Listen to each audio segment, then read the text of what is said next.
战斗民族最新恐怖大片惊悚上映，有男友或老公的千万不要一起观看，免得他们被剧情带坏。女主艾莎拥有一副傲人的身材，因此她丈夫特意带她参加公司聚会，准备用她来讨好自己上司。这种事情已经不是一次两次。安排好一切后，男人故意找借口离开，上司不客气地伸出了咸猪手。艾莎很清楚接下来会发生什么，想到这里，一阵恶心袭上心头。老婆坏了自己的好事，路上她喋喋不休地进行责怪，在她眼里，老婆只是她升职的工具，而每次事后，男人都装作无事发生，甚至还对艾莎进行 PUA， 声称这么做都是为了这个家。终于这天，艾莎迎来了机会，男人开车时发生了碰撞，就在她下车和对方理论时，艾莎趁机打开车门，选择了逃跑，就此踏上了一段惊悚之旅，同时也开启了本剧的恐怖篇章。她闺蜜表示，在郊区的小岛上有一位可以治愈心灵的大师，于是三人便开车一路前往。很快，几人来到一个路口，一块印有毒蛇的石头吸引了他们，但此时他们还没有意识到，这块充满邪恶的石头其实是对他们最后的警示。片刻后，三人来到码头，船夫早已经在这等候多时。经过几小时的滑行，终于在夜色降临前到达了小岛。这里看上去与世隔绝，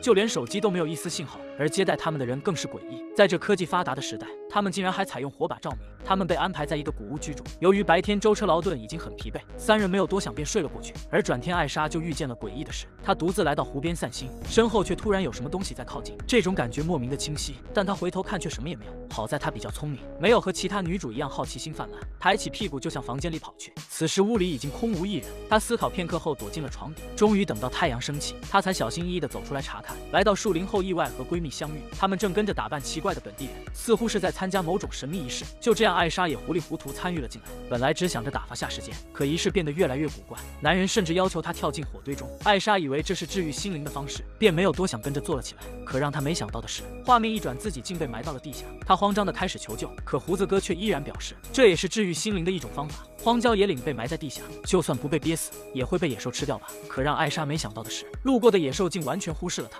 很快，她昏睡了过去。再次醒来后，已经被挖了出来。此时，她开始察觉不对劲，于是准备找机会逃离此地。可无论她怎么走，始终都无法走出这片树林。终于在第二天清晨，被找她的当地人追了上来，就连她的闺蜜也在其中。而更加不可思议的是，当地人竟抓来了她的老公。就算老公再坏，好歹也算是个熟人。艾莎看到后立刻报了上去。接着，男人和胡子哥交流了一番，发现自己根本不是他们对手，竟再次动起了老婆的主意。他希望让老婆牺牲自己，借此换取他安全离开这里。但这次艾莎没有选择妥协。男人见老婆不配合，准备当场对她进行教育。可让他没想到的是，这次艾莎竟选择了还击。她拿起匕首用力一挥，直接将男人喉咙割破。由于受到打击，艾莎也昏了过去。片刻后，她终于醒了过来。可让她怎么也想不通的是，刚才自己亲手杀死的老公，此时竟突然变成了另外的人。原来他在树林中遭遇了迷雾，受迷雾影响产生了幻觉。刚才的一群人都是凭空想象，真正存在的只有死者一人，而且还被艾莎当成老公杀死。本打算来这里治愈心灵，可没想到却遭遇如此崩溃的事。但有一点他没忘记，眼下逃离这里才是最重要的。他趁人不注意叫来了闺蜜，准备带她一起走，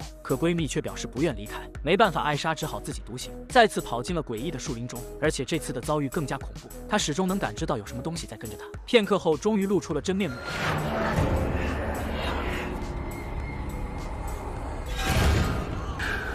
一只浑身黑色的邪恶亡魂突然出现在艾莎身边，受到惊吓后，艾莎终于崩溃。此时她已经分不清自己到底是谁，而更加悲催的是，她被抓她的人找到并带了回去，而且再也没有了反抗的欲望和意识，只能任人摆布。看样子要把她当成仪式的祭祀品。她被反绑到木柱上，接着点燃了周围的柴火。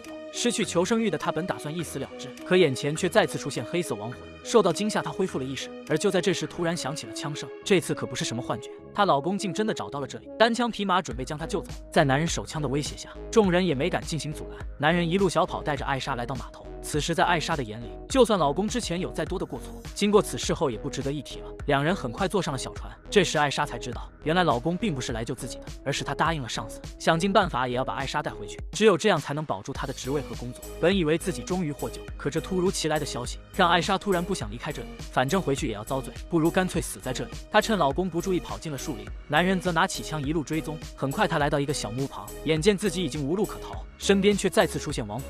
他伸出双手，仿佛在邀请自己。这次艾莎没有恐惧，她抬起手去握向对方。这时男人也追了上来，他抬起枪就是一击，可没想到艾莎竟凭空消失。这大白天难道是遇见了鬼？每次消失后又会立刻出现。这下男人终于慌了神，他拿出匕首试图反击，而艾莎则直接现出真身。慌乱中，男人割破了自己，就这样一点点失血而死。而到死，他也没想明白自己的老婆到底是人还是鬼。解决完丈夫后，艾莎还有一件事要做，她开走丈夫的车，准备回城里，随后拨通了丈夫上司的电话。Привет, пап. Я к тебе сегодня приеду. Жди.